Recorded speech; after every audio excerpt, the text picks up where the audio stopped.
యెషయా గ్రంథము 19వ అధ్యాయము. ఐగుప్తును గూర్చిన దేవోక్తి. యెహోవా వేగము గల మేఘము ఎక్కి ఐగుప్తునకు వచ్చుచున్నాడు.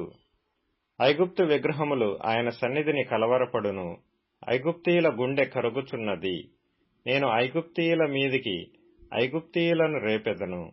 సహోదరుల మీదికి సహోదరులు, పొరుగువారి మీదికి పొరుగువారు లేచుదురు. పట్టణముతో పట్టణము యుద్ధము చేయును, రాజ్యముతో రాజ్యము యుద్ధము చేయును. ఐగుప్తీయుల యొక్క శౌర్యము నశించును. వారి ఆలోచన శక్తిని నేను మాన్పివేసెదను. కావున వారు విగ్రహముల యొద్దకును, గొణుగువారి యొద్దకును, కర్ణపిశాచి గల వారి యొద్దకును, సోదెగాండ్రి యొద్దకును విచారింప వెళ్ళుదురు. నేను ఐగుప్తీయులను క్రూరమైన అధికారికి అప్పగించెదను. బలాత్కారుడైన రాజు వారి నేలును అని ప్రభువును సైన్యములకు అధిపతియునగు యెహోవా సెలవిచ్చుచున్నాడు. సముద్రములు ఇంకిపోవును, నదియును ఎండి పొడినేల యగును, ఏటి పాయలును కంపుకొట్టును. ఐగుప్తు కాలువలు ఇంకి ఎండిపోవును, రెల్లును తొంగలను వాడిపోవును. నైలు నదీ ప్రాంతమున దాని తీరముననున్న బీడులను, దాని యొద్ద విత్తబడిన పైరంతయు ఎండి కొట్టుకొనిపోయి కనబడకపోవును. జాలరులను దుఃఖించెదరు. నైలు నదిలో గాలములు వేయు వారందరూ ప్రలాపించెదరు. జలముల మీద వలలు వేయువారు కృశించిపోవుదురు. దువ్వెనతో దువ్వబడు జనపనార పని చేయువారును, తెల్లని బట్టలు నేయువారును సిగ్గుపడుదురు. రాజ్యస్తంభములు పడగొట్టబడును. కూలి పని చేయువారందరూ మనోవ్యాధి పొందుదురు. ఫరో యొక్క జ్ఞానులైన ఆలోచనకర్తలు, సోయను అధిపతులు కేవలము అవివేకులైరి. ఆలోచన శక్తి పశుప్రాయమాయెను. నేను జ్ఞాని కుమారుడును, పూర్వపు రాజుల కుమారుడునని ఫరోతో మీరెట్లు చెప్పుదురు? నీ జ్ఞానులు ఏమైరి? సైన్యములకు అధిపతియగు యెహోవా ఐగుప్తును గూర్చి నిర్ణయించిన దానిని వారు గ్రహించి నీతో చెప్పవలెను గదా. సోయను అధిపతులు అవివేకులైరి, నోపు అధిపతులు మోసపోయిరి. ఐగుప్తు గోత్ర నిర్వాహకులు అది మార్గము తప్పునట్లు చేసిరి. యెహోవా ఐగుప్తు మీద మూర్ఖత గల ఆత్మను కుమ్మరించియున్నాడు. మత్తుడు తన వాంతిలో తూలిపడినట్లు ఐగుప్తును తన పని అంతటి విషయమై వారు తూలచేసియున్నారు. తలయైనను, తోకయైనను, కొమ్మయైనను, రెల్లయైనను ఐగుప్తులో పని సాగింపు వారెవరనూ లేరు. ఆ దినమున ఐగుప్తీయులు స్త్రీల వంటి వారగుదురు. సైన్యములకు అధిపతియగు యెహోవా వారి పైని తన చెయ్యి ఆడించును. ఆడుచుండు ఆయన చెయ్యి చూచి వారు వణికి భయపడుదురు. యూదాదేశము ఐగుప్తునకు భయంకరమగును. తమకు విరోధముగా సైన్యములకు అధిపతియగు యెహోవా ఉద్దేశించిన దానిని బట్టి ఒకడు ప్రస్తాపించిన ఎడల ఐగుప్తీయులు వణుకుదురు. ఆ దినమున కనాను భాషతో మాట్లాడుచు యెహోవా వారమని ప్రమాణము చేయు 5 పట్టణములు ఐగుప్తు దేశములో ఉండును. వాటిలో ఒకటి నాశనపురము. ఆ దినమున ఐగుప్తు దేశము మధ్యను యెహోవాకు ఒక బలిపీఠమును, దాని సరిహద్దునొద్ద యెహోవాకు ప్రతిష్ఠితమైన ఒక స్తంభమును ఉండును. అది ఐగుప్తు దేశములో సైన్యములకు అధిపతియగు యెహోవాకు సూచనగాను సాక్ష్యార్థముగాను ఉండును. బాధకులను గూర్చి వారు యెహోవాకు మొర్రపెట్టగా ఆయన వారి నిమిత్తము శూరుడైన యొక్క రక్షకుని పంపును. అతడు వారిని విమోచించును. ఐగుప్తీయులు తెలుసుకొనున్నట్లు యెహోవా తన్ను వెల్లడిపరచుకొనును. ఆ దినమున ఐగుప్తీయులు యెహోవాను తెలిసికొందురు. వారు బలి నైవేద్యములనర్పించి ఆయనను సేవించెదరు. యెహోవాకు మ్రొక్కుకొనెదరు. తాము చేసుకొనిన మ్రొక్కుబడులను చెల్లించెదరు. యెహోవా వారిని కొట్టును. స్వస్థపరచవలనని ఐగుప్తీయులను కొట్టును. వారు యెహోవా వైపు తిరగగా ఆయన వారి ప్రార్థనను అంగీకరించి వారిని స్వస్థపరచును. ఆ దినమున ఐగుప్తు నుండి అష్షూరుకు రాజమార్గం ఏర్పడును. అష్షూరీయులు ఐగుప్తునకును, ఐగుప్తీయులు అష్షూరునకును వచ్చుచూ పోవచ్చు నుందురు. ఐగుప్తీయులను అష్షూరీయులను యెహోవాను సేవించెదరు. ఆ దినమున ఐగుప్తు అష్షూరీయులతో కూడా ఇశ్రాయేలు 3వ జనమై భూమి మీద ఆశీర్వాద కారణముగా నుండును. సైన్యములకు అధిపతియగు యెహోవా, నా జనమైన ఐగుప్తీయులారా, నా చేతుల పని అయిన అష్షూరీయులారా, నా స్వాస్థ్యమైన ఇశ్రాయేలీయులారా, మీరు ఆశీర్వదింపబడుదురని చెప్పి వారిని ఆశీర్వదించును. యెషయా గ్రంథము 20వ అధ్యాయము. అష్షూరు రాజైన సర్గోను తర్తానును పంపగా, అతడు అష్డోదునకు వచ్చిన సంవత్సరమున అష్డోదీయులతో యుద్ధము చేసి వారిని పట్టుకొనెను. ఆ కాలమున యెహోవా ఆమోజు కుమారుడైన యెషయా ద్వారా ఈలాగు సెలవిచ్చెను. నీవు పోయి నీ నడుము మీది గోనెపట్ట విప్పి నీ పాదముల నుండి జోళ్లు తీసివేయుము.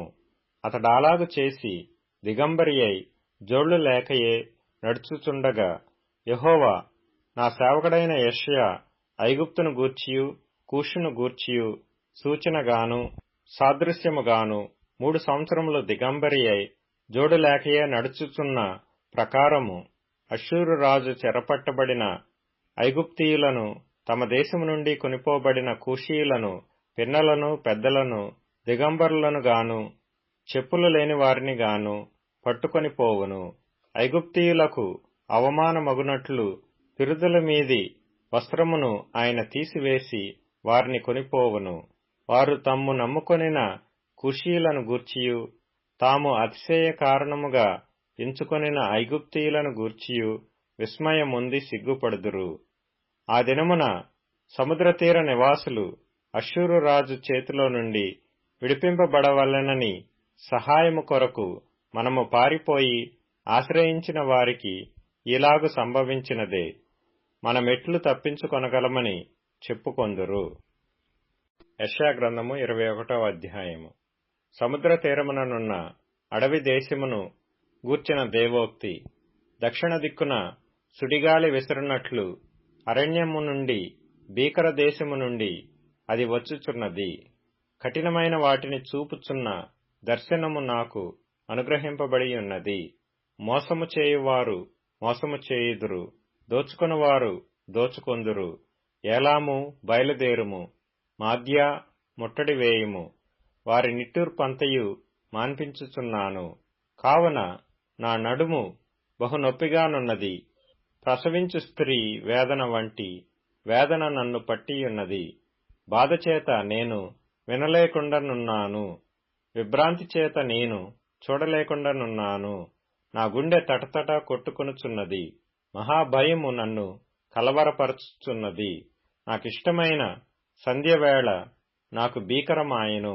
వారు భోజనపు బల్లను సిద్ధము చేయుదురు, తివాసీలు పరతురు, అన్నపానములు పుచ్చుకొందురు. అధిపతులారా, లేచి కేడెములకు చమురు రాయుడి. ప్రభువు నాతో ఇట్లనెను, నీవు వెళ్లి కావలివాని నియమింపుము. అతడు తనకు కనబడు దానిని తెలియజేయవలెను. జత జతలుగా వచ్చు రౌతులకు వరసలుగా వచ్చు గాడిదలను, వరసలుగా వచ్చు ఒంటెలను అతనికి కనబడగా, అతడు బహు జాగ్రత్తగా చెవియొగ్గి నిదానించి చూచును. సింహము గర్జించున్నట్టు కేకలు వేసి, నా ఏలినవాడ, పగటివేళ నేను నిత్యమును కావలి బురుజు మీద నిలుచుచున్నాను, రాత్రి అంతయు కావలి కాయుచున్నాను. ఇదిగో జత జతలుగా రౌతుల దండు వచ్చుచున్నది అని చెప్పెను. బబులోను కూలెను కూలెను, దాని దేవతల విగ్రహములన్నిటినీ ఆయన నేలను పడవేసియున్నాడు, ముక్క ముక్కలుగా విరగగొట్టియున్నాడు అని చెప్పుచూ వచ్చెను. నేను నూర్చిన నా ధాన్యమా, నా కళ్ళములో నూర్చబడినవాడా, ఇశ్రాయేలు దేవుడును సైన్యములకధిపతియు నగు యెహోవా వలన నేను వినిన సంగతి నీకు తెలియజెప్పియున్నాను. దూమాను గూర్చిన దేవోక్తి. కావలివాడా, రాత్రి ఎంత వేళైనది, కావలివాడా, రాత్రి ఎంత వేళైనది అని ఒకడు శేయీరులో నుండి కేకలు వేసి నన్ను అడుగుచున్నాడు. కావలివాడు ఉదయమునగును రాత్రియునగును. మీరు విచారింపగోరిన ఎడల విచారించుడి, మరలా రండి అనుచున్నాడు. అరేబియాను గూర్చిన దేవోక్తి. దెదానీయులైన సార్ధవాహులారా, సాయంకాలమున మీరు అరబీ ఎడారిలో దిగవలెను. తేమాదేశ నివాసులారా, దప్పిగొన్న వారికి నీళ్లు తెండి, పారిపోవుచున్న వారికి ఎదురుగా ఆహారము తీసుకుని రండి. ఖడ్గభయము చేతను, దూసిన ఖడ్గభయము చేతను, ఎక్కుబెట్టిన ధనస్సుల భయము చేతను, క్రూర యుద్ధ భయము చేతను వారు పారిపోవుచున్నారు. ప్రభువు నాకీలాగు సెలవిచ్చి ఉన్నాడు. కూలి వారు ఎంచున్నట్లుగా 1 ఏడాదిలోగానే కేదారు ప్రభావమంతయు నశించిపోవును. కేదారీయుల బలాఢ్యుల విలుకాండ్లలో శేషించువారు కొద్దివారగుదురు. ఈలాగు జరుగునని ఇశ్రాయేలు దేవుడైన యెహోవా సెలవిచ్చి ఉన్నాడు. యెషయా గ్రంథము 22వ అధ్యాయము. దర్శనపు లోయను గూర్చిన దేవోక్తి. ఏమి వచ్చి నీలోని వారందరూ మేడల మీదకెక్కియున్నారు? అల్లరితో నిండి కేకలు వేయి పురమా, ఉల్లాసముతో బొబ్బలపెట్టు దుర్గమా, నీలో హతులైన వారు ఖడ్గము చేత హతము కాలేదు, యుద్ధములో వధింపబడలేదు. నీ అధిపతులందరూ కూడి పారిపోగా విలుకాండ్ల చేత కొట్టబడకుండా పట్టబడిన వారైరి. మీలో దొరికిన వారందరూ పట్టబడి దూరమునకు పారిపోయిరి. నేను సంతానము కలిగి ఏడ్చుచున్నాను. నాకు విముఖులై ఉండుడి. నా జనమునకు కలిగిన నాశనమును గూర్చి నన్ను ఓదార్చుటకు తీవ్రపడకుడి. దర్శనపు లోయలో సైన్యములకధిపతియు ప్రభువు నగు యెహోవా అల్లరి దినమొకటి నియమించియున్నాడు. ఓటమి త్రొక్కుడు కలవరము ఆయన కలుగజేయెను. ఆయన ప్రాకారములను పడగొట్టగా కొండవైపు ధ్వని వినబడును. ఏలాము యోధులను, రథములను, రౌతులను సమకూర్చి అంబుల పొదిని వహించియున్నది. కీరు డాలుపై గవిసెన తీసెను. అందుచేత అందమైన నీ లోయల నిండా రథములున్నవి. గుర్రపు రౌతులు గవనియొద్ద వ్యూహమేర్పరచుకొనుచున్నారు. అప్పుడు యూదా నుండి ఆయన ముసుగు తీసివేసెను. ఆ దినమున నీవు అరణ్య గృహమందున్న ఆయుధములను కనిపెట్టితివి. కీర్తనల గ్రంథం 112వ కీర్తన. యెహోవా యందు భయభక్తులు గలవాడు, ఆయన ఆజ్ఞలను బట్టి అధికముగా ఆనందించువాడు ధన్యుడు. వాని సంతతి వారు భూమి మీద బలవంతులగుదురు. యథార్థవంతుల వంశపు వారు దీవింపబడుదురు. కలిమియు సంపదయు వాని ఇంట నుండును. వాని నీతి నిత్యము నిలుచును. యథార్థవంతులకు చీకటిలో వెలుగు పుట్టును. వారు కటాక్షమును వాత్సల్యతయు నీతియు గలవారు. దయాళులను అప్పిచ్చువారును భాగ్యవంతులు. న్యాయ విమర్శలో వారి వ్యాజ్యము గెలుచును. సామెతల గ్రంథం 23వ అధ్యాయం. పాపులను చూచి నీ హృదయమునందు మత్సరపడకుము. నిత్యము యెహోవా యందు భయభక్తులు కలిగియుండుము. నిశ్చయముగా ముందుగతి రానేవచ్చును. నీ ఆశ భంగము కానేరదు. గలతీయులకు రాసిన పత్రిక 2వ అధ్యాయము. అటుపిమ్మట 14 సంవత్సరములైన తరువాత నేను తీతును వెంటబెట్టుకుని బర్నబాతో కూడా యెరూషలేమునకు తిరిగి వెళ్ళితిని. దేవదర్శన ప్రకారమే వెళ్ళితిని. మరియు నా ప్రయాసము వ్యర్థమవునేమో లేక వ్యర్థమైపోయినదేమో అని నేను అన్యజనులలో ప్రకటించుతున్న సువార్తను వారికిని ప్రత్యేకముగా ఎన్నికైన వారికిని విశదపరిచితిని. అయినను నాతో కూడానున్న తీతు గ్రీసు దేశస్థుడైనను అతడు సున్నతి పొందుటకు బలవంత పెట్టబడలేదు. మన వలన దాసులుగా చేసుకొనవలెనని క్రీస్తు యేసు వలన మనకు కలిగిన మన స్వాతంత్ర్యమును వేగు చూచుటకు రహస్యముగా తేబడి దొంగతనముగా ప్రవేశించిన కపట సహోదరుల వలన జరిగినది. సువార్త సత్యము మీ మధ్యను నిలుచున్నట్లు మేము వారికి ఒక్క గడియైనను లోబడుటకు ఒప్పుకొనలేదు. ఎన్నటికైనా వారుగా ఎంచబడిన వారి యొద్ద నేనేమియూ నేర్చుకొనలేదు. వారెంతటి వారైనను నాకు లక్ష్యము లేదు. దేవుడు నరుని వేషము చూడడు. ఆ ఎన్నికైన వారు నాకేమియూ ఉపదేశింపలేదు.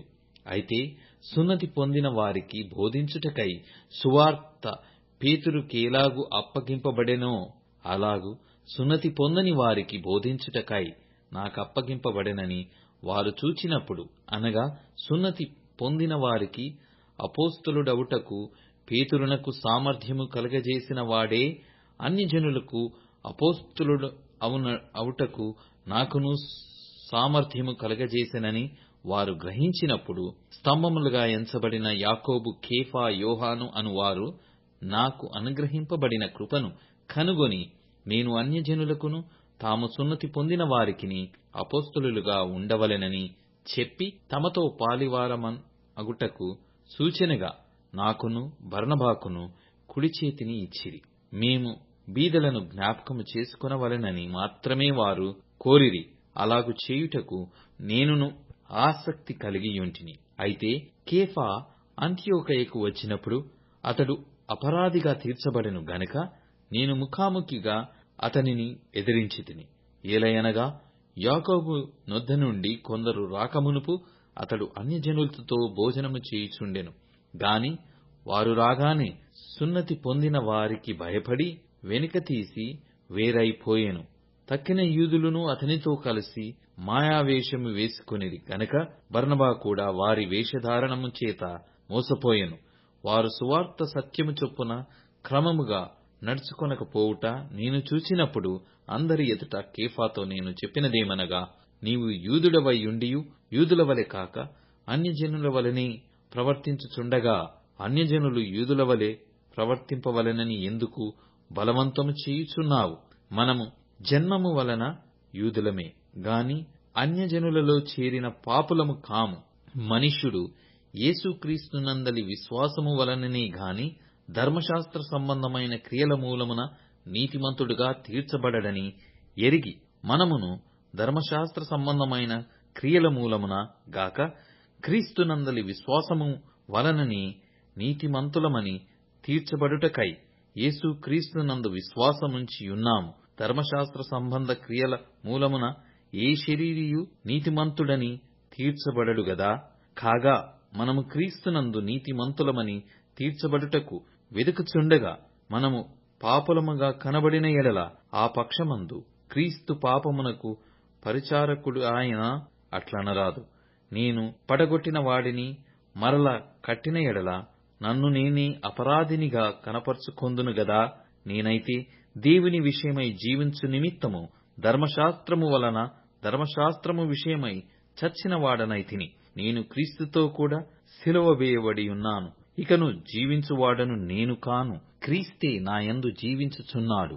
నేనిప్పుడు శరీరమందు జీవించుచున్న జీవితము నన్ను ప్రేమించి నా కొరకు తన్ను తాను అప్పగించుకొనిన దేవుని కుమారుని అందలి విశ్వాసము వలన జీవించుచున్నాను.